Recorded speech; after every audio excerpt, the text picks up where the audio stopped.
Si c'est nous que les Congolais, on dit ou on critique, les gens diront que non.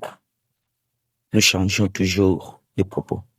Alors, je préfère vous lancer l'extrait de vidéo, une autre nationalité qui a fait ça. Une belle analyse. Alors, un message que je peux lancer, je sais que c'est Baptiste de Sabre. Vous comprenez bien le français parce que vous êtes français. Et nos joueurs aussi.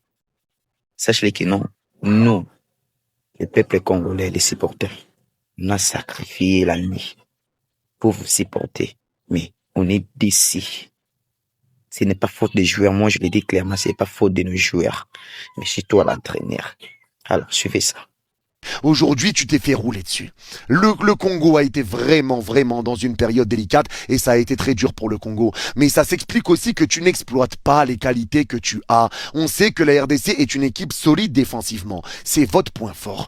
Mais comment on peut m'expliquer que offensivement, ça soit si faible? Aujourd'hui, on peut parler de Wissa qui a fait un match cataclysmique, mais combien de fois on a vu Wissa être servi et que Wissa porte le ballon et qu'il n'y ait personne qui lui propose des solutions et que Wissa se retrouve encerclé par 3 à 4 joueurs, ça revient vite 5 et il perd le ballon. Combien de fois c'est arrivé? Combien de fois t'as vu des centres du milieu de terrain pour essayer de trouver Bakambu? Combien de fois t'as vu des longs ballons pour trouver Bakambu? C'est pas arrivé sur lui, ou bien il était tout seul, pris par 2 défenseurs et il y avait personne de joueurs du Congo autour de lui.